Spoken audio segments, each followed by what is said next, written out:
Paris کا واقعہ جو ہے انتہائی اندوزناک تھا، لیکن ہمارے یہاں جو آرمی پبلک اسکول کے اندر جو واقعہ ہوا تھا وہ اتنا ہی زیادہ اندوزناک تھا، لیکن ہمارے ملک میں اس کا اثر اتنا زیادہ نہیں ہوا۔ 1 سال ہونے کو آ رہے ہیں، لیکن اب تک جو ہم نے نیشنل ایکشن پلان بنایا تھا اس پہ عمل درآمد پوری طرح نہیں ہو رہا، بالکل نہیں ہوا ہے۔ میں سمجھتا ہوں کہ سوائے اس کے ضرب عضب کے علاوہ نہیں ہوا ہے۔ اب جو صورتحال ہمارے جو آس پاس کی ہے وہ بہت خطرناک ہے۔ افغانستان کی صورتحال آپ نے بات کی، دیکھیں ISIS نے وہاں پہ پیر جمائے ہیں جہاں پہ اسٹیٹ کولیپس ہوئی ہے۔ عراق کی مثال دیکھ لیں، سیریا کی مثال دیکھ لیں، لیبیا کی مثال دیکھ لیں۔ اگر افغانستان کی صورتحال جو ہے جو ہمیں لگ رہی ہے، I think Sherry Rahman has a point to make because she perhaps has somewhere to go. Sherry ذرا آپ کے پاس آ رہے ہیں۔ ابھی زاہد نے بھی ذکر کیا تھا اور رفت نے بھی ذکر کیا کہ ہم مکمل طور پر تیار نہیں ہیں۔ آپ چونکہ سیاسی عمل کے اندر آپ کی ایک مرکزی حیثیت بھی ہے اور تجزیہ کار بھی ہیں، آپ پالیسی کو اور ارد گرد کے حالات کا تجزیہ کیا کرتی ہیں؟ ہمارے سامنے کیا چیلنجز ہیں؟ جی طلعت، سوری مجھے بیچ میں آواز نہیں آئی ہے کافی، تو I don't know, I can't comment. دیکھیں کنسنسس یہ ہے کہ ہماری توجہ نہیں ہے، زاہد بھی یہ کہہ رہے ہیں، رفت بھی یہ کہہ رہے ہیں کہ ہماری توجہ نہیں ہے، چیلنجز بڑے گمبھیر ہیں۔ آپ کی رائے کیا ہے؟ جی میری قطعاً رائے ہمیشہ سے یہی رہی ہے کہ ہم تیاری پکڑیں تو اس طرح کی تیاری ہونی چاہیے کہ سارا ملک اس میں انوالو ہو، کیونکہ پاکستان اس وقت دنیا کی سب سے بڑی انلینڈ وار لڑنے چلا ہے، نہ صرف ٹیررزم کے حوالے سے مگر انتہا پسندی کے حوالے سے بھی۔ تو ان حالات میں اور جو خطے میں آپ دیکھ رہے ہیں، یہاں ابھی رفت نے دیش کی بات کی، تو آپ وہاں دیکھیں زابل میں بھی جو اس وقت جس طرح ہلاکتیں ہوئی ہیں، لڑکیوں کو آلموسٹ ان کے سر قلم کیے گئے ہیں، ہورینڈس چیزیں، ایتھنک کلینسنگ کبھی ہوتی ہے، کبھی کچھ ہوتی ہے۔ تو ان حالات میں جب افغانستان میں آپ دیکھ رہے ہیں کہ اتنی سٹیٹ فریجلٹی ہے اور وہاں بھی آپ کا اوپن بارڈر ہے، تو آپ کو بہت خارجہ اور اندرون پالیسی کو ملا جلا کے ہر چیز کو ایک وار فوٹنگ پہ کرنا ہوگا۔ اب یہاں بتایا جاتا ہے کہ ایک جگہ یہ کام ہو رہا ہے دوسرا نہیں ہے۔ نیکٹا جو اب آپ کی جو کام کرنے والی سیکریٹریٹ ہے، جو آپ کی منصوبہ بندی کو آگے لے جائے گی، یعنی ایگزیکٹو ریچ اور ایکشن جس سے ہوگا، اس کے پاس اس وقت نہ قطعاً کوئی خاص بجٹ ہے، نہ اس کا ویب سائٹ بھی انڈر کنسٹرکشن ہے، اسی کی طرح یہ باڈی بھی اسی کی طرح ہے، اپنے ویب سائٹ کی طرح انڈر کنسٹرکشن ہے۔ سیکریٹریٹ کبھی نیشنل سیکیورٹی وہ بنائی گئی تھی کمیٹی، اس کے بھی ایمبیسڈر جو افغانستان کے تھے ان کو وہاں لگایا گیا کہ بڑا فعال ہوگا۔ اب مطلب سال گزر گیا ہے، نیشنل سیکیورٹی کمیٹی نہیں ہے جوائنٹ ہاؤسز کی، جو ان حالات میں سمجھتی ہوں سخت ضروری ہے۔ پچھلی حکومت میں ہوتی تھی، 2.5 سال ہو گئے، بول کے تھک گئے، لیکن اس حکومت نے اس کی شروعات تک نہیں کی۔ تو میں سمجھتی ہوں کہ ہر فرنٹ پہ ہمیں اگر اس طرح لڑنا ہے، اور آپ پیرس دیکھ رہے ہیں، یہ ایک اور یورپ کے لیے 9/11 کی طرح ہوگا۔ آپ دیکھیے گا اس کے اثرات کتنے، آپ جتنی بھی کوشش کریں اس کو میٹیگیٹ کرنے کی، اثرات مسلمانوں کے لیے اور پاکستان جیسے ملک کے لیے بہت سنگین ہوں گے اور دور رس ہوں گے۔ اچھا شہری، اگر یہ میں نقطہ زاہد کے پاس لے کے آؤں، ایک پاکستان میں کل سے کچھ لٹریچر دیکھ رہا تھا، ابھی شہری ذکر کر رہی تھی کہ لگتا ہے یورپ میں، لیکن ظاہر اس کے اثرات ہم پر بڑے گہرے ہیں۔ اب منی لانڈرنگ کا معاملہ ہے، امریکہ کے اندر ایک فرد پکڑا گیا، امریکی ڈپارٹمنٹس کی طرف سے یہ کہا گیا کہ منی لانڈرنگ میں بندہ انوالو ہے، اس نے القاعدہ کو، داعش کو اور دوسرے لوگوں کو پیسے فراہم کیے ہیں۔ اب تمام دنیا لنکیجز کی تلاش میں ہوگی، اور جو ممالک ان لنکیجز کی زد میں آئیں گے ان کی بڑی سخت پکڑ ہوگی۔ تو ایک زاویہ یہ بھی ہے تیاری کا، ہم اس زاویے سے سوچ رہے ہیں، یا ہمارا خیال ہے کہ یورپ بہت دور ہے، وہ کسی اور ملک میں ہوا؟ دیکھیں صرف یورپ کو اگر ہے یقین طور پر اس کا بھی براہ راست اثر پڑے گا پاکستان میں، لیکن سب سے بڑا اثر تو ہمارے یہاں خود پڑ رہا ہے۔ دیکھیں اگر ہم ٹیررزم کی بات کرتے ہیں تو صرف جو ہے ضرب عضب جو ہے نارتھ وزیرستان میں چل رہا ہے وہ کافی نہیں ہے، وہ صرف ایک آسپیکٹ ہے پوری جدوجہد کا۔ اور جب ہم بات کرتے ہیں وائلنٹ ایکسٹریمزم کی، تو ایک اور بھی بات آتی ہے اس میں، جو ٹیررسٹ فائنانسنگ کا ہے، وہ بہت بڑی چیز ہے۔ اگر فرض کیجئے کہ جو ہے یہاں پہ ایک بہت بڑا سوال پیدا ہوتا ہے کہ یہ جتنے بھی یہاں ٹیررسٹ گروپ موجود تھے ان کی فائنانسنگ کہاں سے ہوتی ہے؟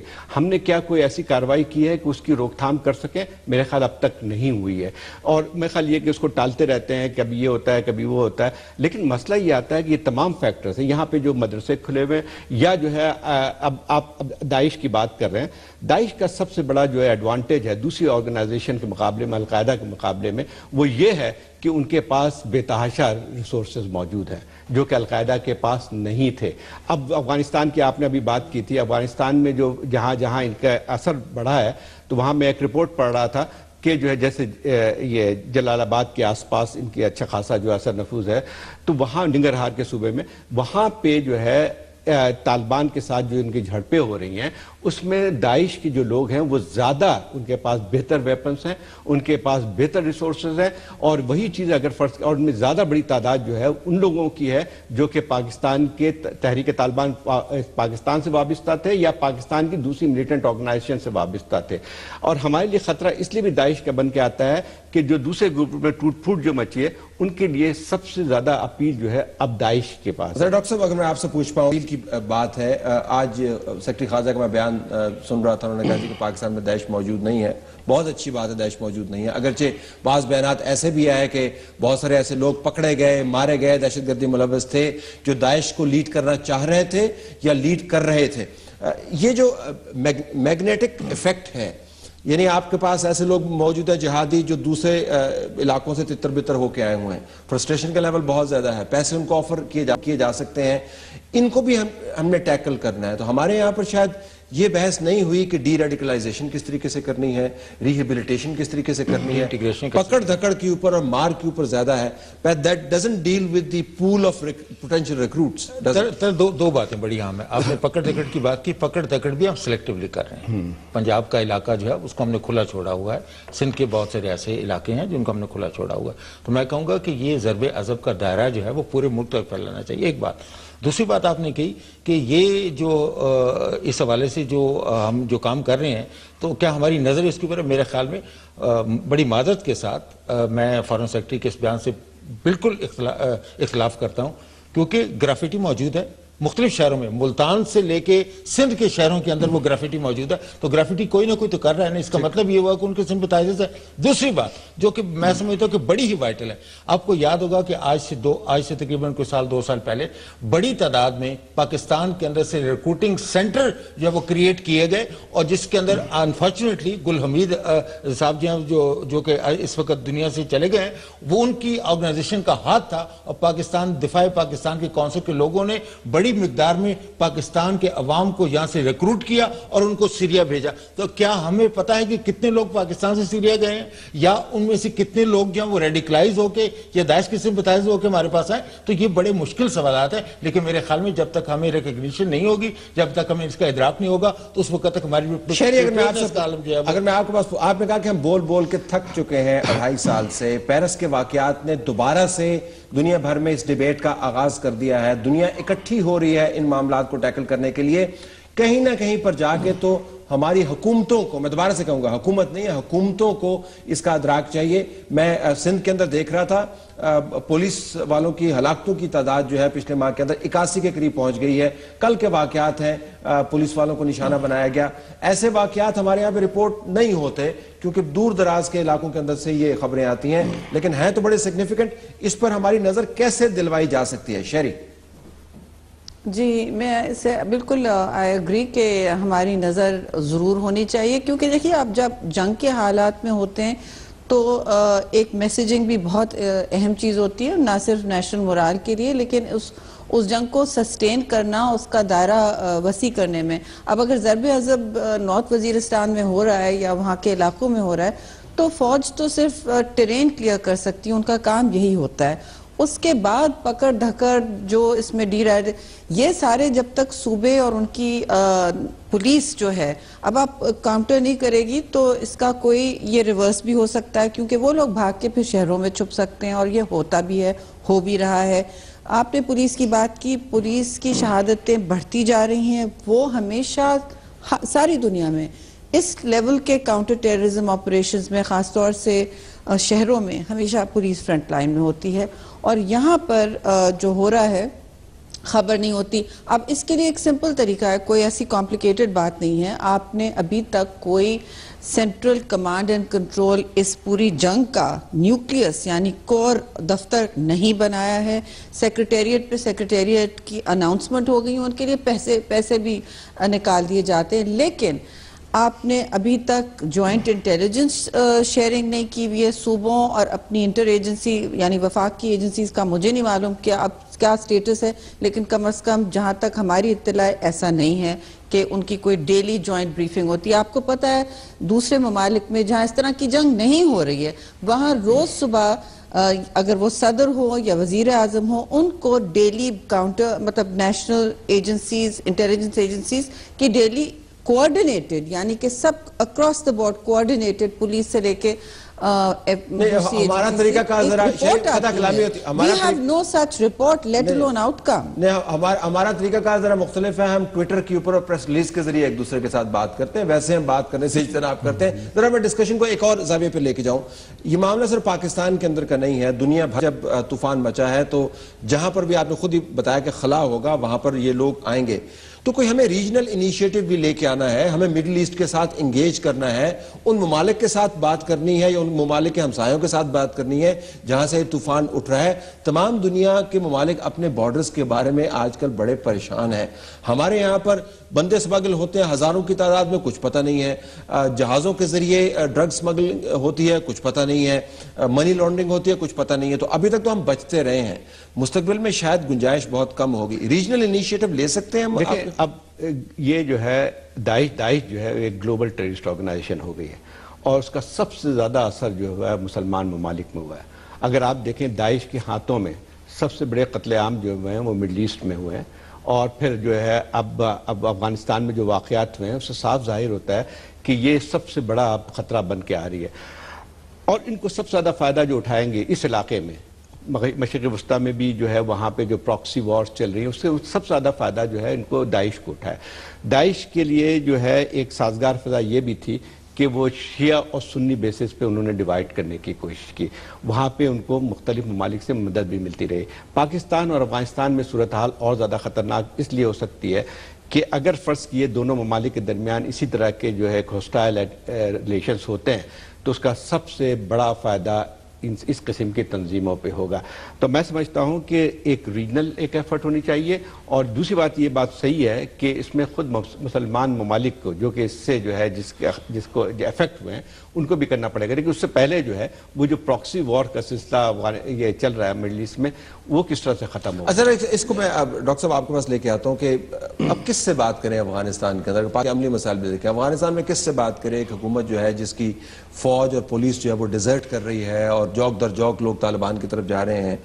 دوسری طرف ہندوستان ہے جس سے جو آپس میں بات نہیں کر پا رہے. ایک طرف پھر بنگلہ دیش ہے جن کے حالات آپ کے سامنے ہیں. تو اگر آپ امیڈیٹ نیبرز کو دیکھیں تو اگر ہم اپنے آپ کو اکٹھا بھی کرنا چاہتے تو نہیں کر سکتے. دس از a very tough situation.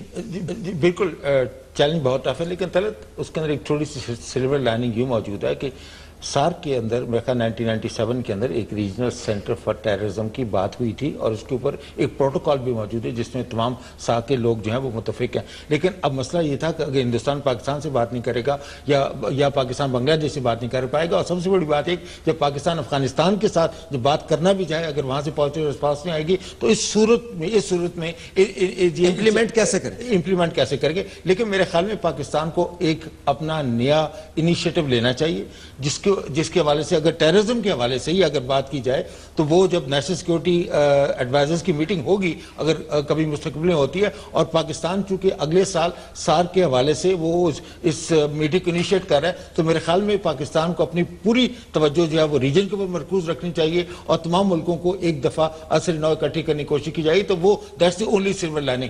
Otherwise وہ جس طریقے سے ہم یہ ساؤتھ ایشیا کا جو انداز ہے جو ان کے آپس میں ان کی جو بات چیت کا جو سلسلہ ہے اس کے اندر جتنی رخنہ اندازی ہندوستان کی طرف سے ہو رہی ہے اس کے ہوتے ہوئے میرے خیال میں وہ جو معاملہ جو ہے وہ آپ کے قابو میں نہیں آئے گا. اور بڑی سخت ضرورت ہے اس وقت کے گلوبل اور ریجنل لیولز کو کس طریقے سے کوآرڈینیٹ کیا جائے. آپ نے بات مجھ سے کی کہ پاکستان افغانستان کے والے، میرے خیال میں افغانستان اگر ہم سے جو ہے وہ بات نہ بھی کرنا چاہے تو we should continue to make efforts, کیونکہ اگر خدا نہ خواستہ نیکسٹ ڈور پھر افغانستان انہی حالات کا شکار ہو جاتا ہے جو کہ آج سے 10 سال پہلے تھا, تو پھر اس کی ریپرکشن جو ہم سے سنبھالی نہیں جائیں گے. ابھی D G S P R نے, اگر میں شہری سے ایک منٹ پوچھ پاؤں, نے یہی ذکر کیا کہ آپریشن ضرب عضب کے حوالے سے افغانستان نے ہمارے ساتھ کوئی تعاون نہیں کیا. تو ایک ایسے وقت میں شہری جب یورپ آپ کو انتظامی طور پر اکٹھا ہوتا ہوا نظر آتا ہے, مشرق وسطیٰ اپنے معاملات طے نہیں کر پایا کیونکہ عرب اور عجم کی جنگ جو ہے وہ عملاً وہاں پر جاری ہے, اس کے نتائج ہم دیکھ رہے ہیں. تو جو ریجنز اکٹھے ہو پائیں گے وہ معاملے کو نپٹا لیں گے صحیح طریقے سے. ہمارے لیے مشکل پڑی ہے, تو انیشیٹو پاکستان لے کوئی نیا یا اسی معاملے کو اس طرح ہی چلتا رہنے دیں؟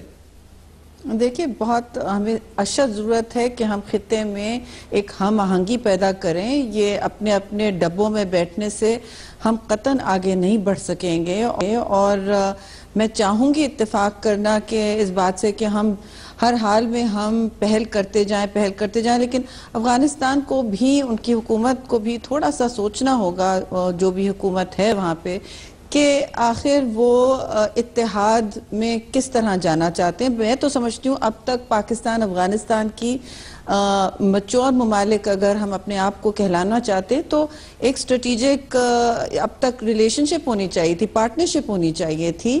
جس قسم کے جوائنٹ چیلنجز اور مشترکہ ہمارے پاس مسائل سامنے کھڑے ہو رہے ہیں اور ہونے جا رہے ہیں, تو یہ تو تنگ نظری ہے کہ ہم ایک دوسرے کے ساتھ کوآپریٹ. ایک طرف ہندوستان ہے جس نے اپنی ایک بالکل الگ روش چلائی ہوئی ہے, that's a separate conversation. Okay, I have to leave it there. Unfortunately, time is up. Time is up. Unfortunately, زاہد صاحب, آپ کا, ڈاکٹر رفعت شہری رحمان, بہت شکریہ. بنیادی بات ناظرین یہ ہے کہ پیرس کے واقعات ہیں تو یورپ کے اندر, لیکن دنیا کو چونکہ انہوں نے ہلا دیا ہے, توجہ دلاؤ نوٹس ہے ساری دنیا کے لیے, پاکستان سمیت, کہ اپنے حالات اندرونی اور علاقے کے حالات کو قابو میں رکھنے کی ضرورت ہے, ورنہ خطرات بہت برے ہوں گے جن سے نپٹنا مشکل ہوگا. اگلا کمنٹ ناظرین ہمارا جو ہوگا سیگمنٹ, وہ بین الاقوامی جو رپورٹنگ ہو رہی ہے اس واقعے پر, بین الاقوامی صحافی کیسے دیکھ رہے ہیں, اس کو دیکھنا نہ بھولیے گا. Stay tuned for that.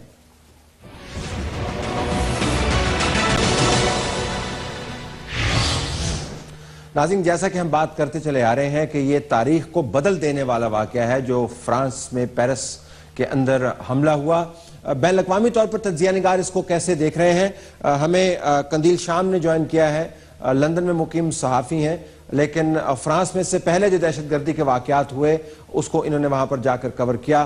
اس واقعے پر بھی بین الاقوامی تنظیموں کے لیے یہ رپورٹ کر رہی ہیں, ان کو ہم خوش آمدید کہتے ہیں. قندیل, آپ کا بہت شکریہ.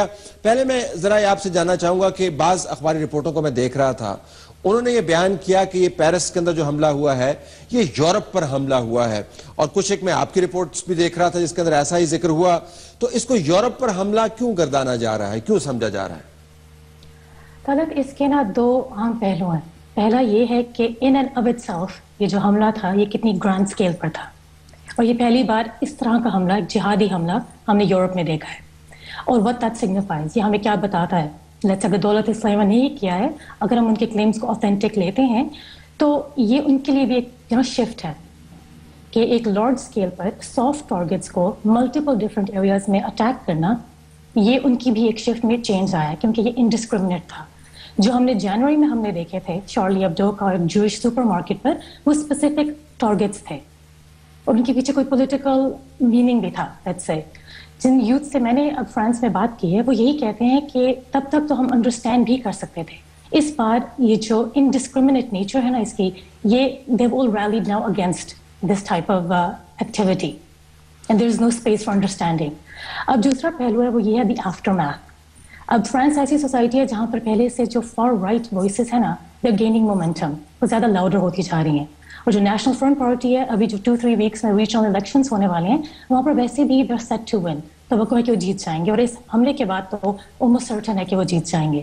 تو یہ اس چیز کو بھی فیول کرے گا کہ اینٹی امیگرینٹ وائس کو, اینٹی ریفیوجی وائس کو بھی مزید فروغ دے گا. تو یہ صرف فرانس تک محدود رہے گا یا سارے یورپ میں پھیل جائے گا؟ بھی ہم دیکھ لیتے کہ پولینڈ نے کہہ دیا کہ ہم نے زیادہ جو ریفیوجیز ہیں اس کے بعد نہیں لینے, جو بویرین الائز ہیں جرمنی کے اندر حکومت وقت کے، وہ ان کو کہہ رہے ہیں کہ آپ اپنی پالیسی کو ریوائز کریں.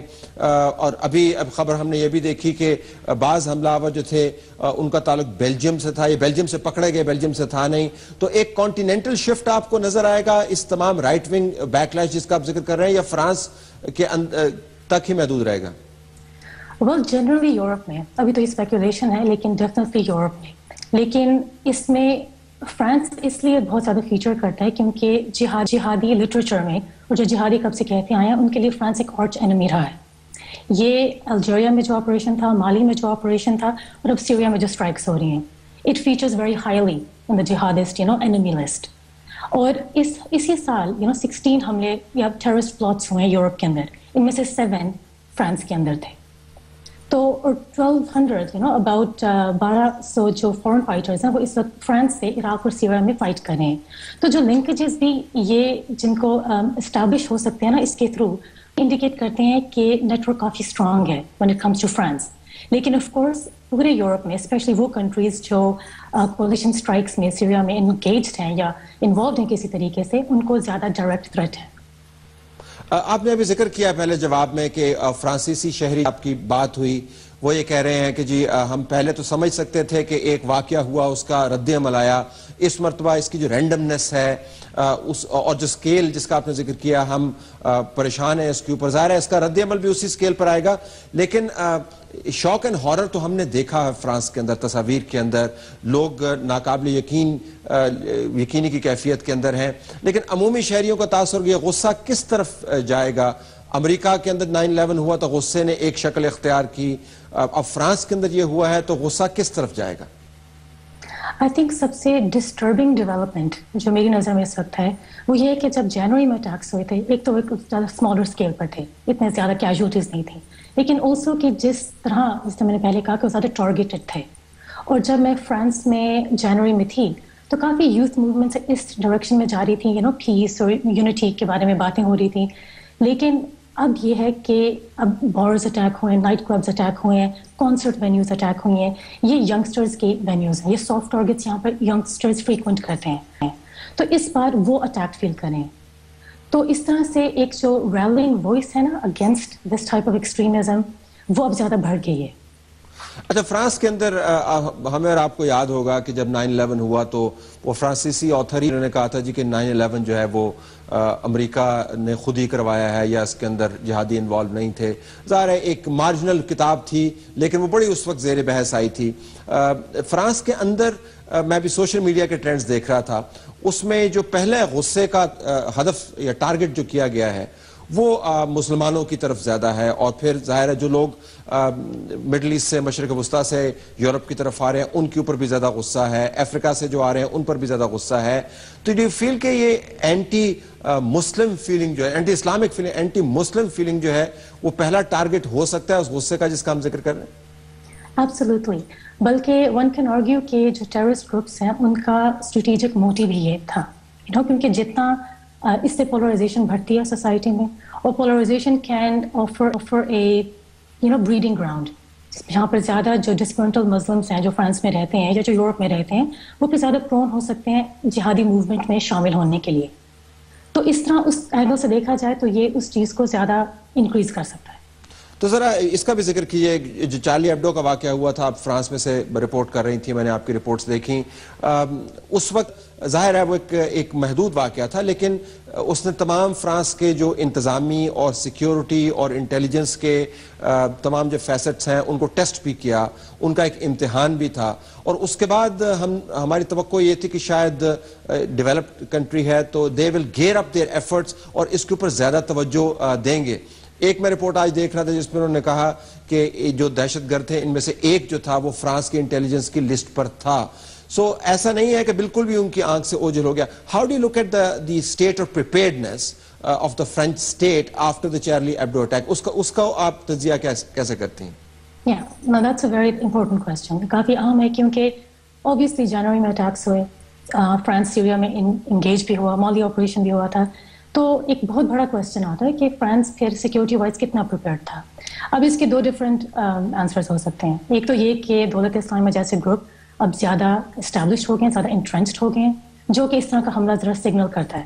کیونکہ پریویسلی جو یورپ کو تھریٹ تھی, جہادی تھریٹ جو یورپ فیس کرتا تھا, وہ لون وولز کی کرتا تھا ایز این انڈیویجولز جو کبھی بھی لوسلی کنیکٹڈ ہیں کسی انٹرنیشنل ٹیررسٹ آرگنائزیشن سے جو کہ ایسا اٹیک کریں گے.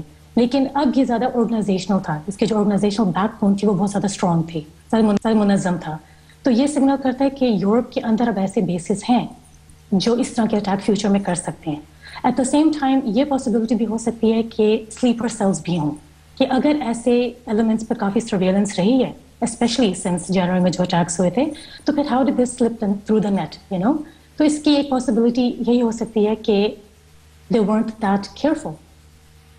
ٹورڈز دی ویری اینڈ, کیونکہ وقت ختم ہو رہا ہے, میں آپ سے پوچھ پاؤں, کیونکہ فرانس کے بارے میں کہا جاتا ہے کہ ہمیشہ یہ ایک اوپن سوسائٹی رہی ہے, کم از کم اس نے اپنی جو سول لیبرٹیز ہیں اس کے اوپر ان کی بڑی پرائیڈ ہے. فرینچ ریولوشن کے بعد تو بالخصوص, اور اس سے پہلے بھی فرینچ فلاسفر جو تھے وہ جمہوریت کی, آزادی رائے کی, تحریک کی, وہ بڑی محبت سے انہوں نے یہ ویلیوز جو ہیں وہ نرچر کیے ہیں.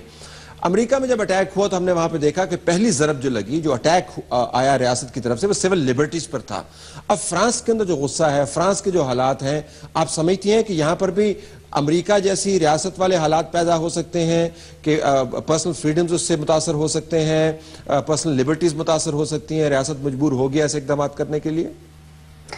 یہ کافی, اس کا لائکلیہڈ کافی ہے, کیونکہ کافی جو اینالسٹ ہیں وہ اس کو کمپیئر کر رہے ہیں 9/11 سے, اور اس کا پھر ایک انفارچونیٹ سائڈ افیکٹ یہی ہوتا ہے کہ ایک type of police state create ہو سکتی ہے جہاں پہ سرویلنس فیس ہوتی ہے, جس طرح آپ نے کہا پرسنل فریڈم اس پہ وائلیشنس ہو سکتی ہیں. اور ابھی بھی جو امیڈیٹ ریاکشن ہوا ہے وہ یہی ہے کہ اولان نے کہا ہے کہ یہ ایک ایکٹ آف وار ہے. جب وہ وار جیسا لوڈیڈ ورڈ یوز کریں, you obviously drawing battle lines, اور اس میں پھر then you're treating your own country as a battlefield. جس طرح بہت زیادہ آرمی ڈپلوائے ہوئی ہے, بارڈرس کو انہوں نے ٹائٹن کر لی ہے, تو آلریڈی ایک سینس آ رہی ہے کہ اس طرح کی انوائرمنٹ کریٹ ہو رہی ہے.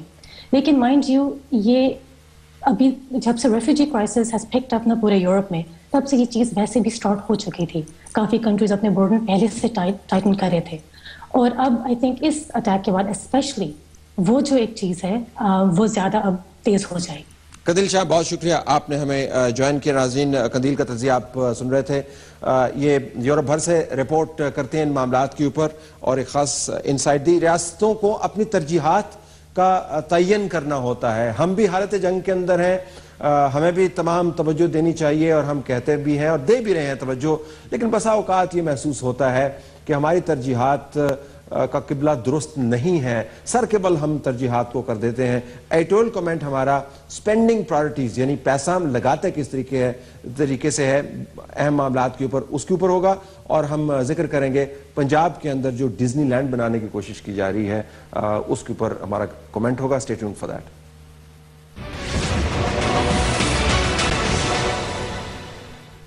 آئے ناظرین, اب چلتے ہیں اہم نقطہ کی طرف. اہم نقطہ کا تعلق ہماری اپنی سپینڈنگ پرائرٹیز کے ساتھ ہے کہ پیسہ ہم نے لگانا کس طرح ہے.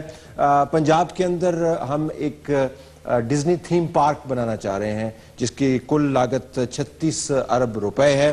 تعمیر کا وقت 1.5 سال ہے. پنجاب کے اندر تھانوں کی حالت دیکھیں, پنجاب کے اندر ہسپتالوں کی حالت دیکھیں, پنجاب کے اندر آپ بیسک ہیلتھ یونٹس کی حالت دیکھیں, پنجاب کے اندر آپ غربت کی حالت دیکھیں, پنجاب کے اندر امپلائمنٹ کی حالت دیکھیں, پنجاب کے زو کو اٹھا کے دیکھ لیں, پنجاب کے مختلف پارکس کی آپ حالت دیکھ لیں. میں صرف لاہور کی بات نہیں کر رہا ہوں, میں دوبارہ دہرانا چاہتا ہوں, میں پنجاب کی بات کر رہا ہوں جہاں پر 10 کروڑ عوام آباد ہیں. اس کے بعد کون یہ چاہے گا کہ یہاں پر ایک ڈزنی تھیم پارک کے اوپر 36 ارب روپے کی لاگت سے آپ خرچہ کریں؟ اگر یہ تمام پیسہ آپ کے پاس موجود ہے, جو کہ ظاہر ہے موجود ہے تبھی تو آپ لگانا چاہ رہے ہیں, اور اتنا فراوانی کے اندر ہے کہ آپ ایک تھیم پارک کے اوپر لگانا چاہ رہے ہیں, تو پھر آپ اس پیسے کو اٹھا کر اگر پولیس کو دے دیں تو آپ خود اندازہ کر سکتے ہیں کہ پولیس کی حالت کتنی تبدیل کی جا سکتی ہے. ایک ایسی پولیس فورس جو دہشت گردوں کا صحیح طریقے سے مقابلہ کر پائے, ایسے ہسپتال جہاں سے لوگ روتے ہوئے واویلا کرتے ہوئے نہ نکلیں, ایسے پارکس جہاں پر لوگ شام کو جا کر آرام سے زندگی گزار پائیں, اور ایسا ذہنی سکون جس کے بعد لوگوں کو ڈزنی تھیم پارک جانے کی ضرورت نہ ہو. آپ یہ سب کچھ کر سکتے ہیں, لیکن ہم نہیں کریں گے کیونکہ ہمارا خیال ہے کہ ڈزنی تھیم پارک کے بغیر پنجاب کے اندر سیاست ہم نہیں کر سکتے. لہٰذا 36 ارب روپے ایسے وقت جب ملک کے اندر ہر طرف دہشت گردی کے حوالے سے بات کی جا رہی ہے، خرچ کرنا ہم بہت ضروری سمجھتے ہیں. ہمیں کوئی اپنی ترجیحات کا خیال کرنا چاہیے، اس زمانے کا ادراک کرنا چاہیے جس کے اندر ہم رہ رہے ہیں، اس قوم کا لحاظ کرنا چاہیے جس کے ہم نمائندے ہیں.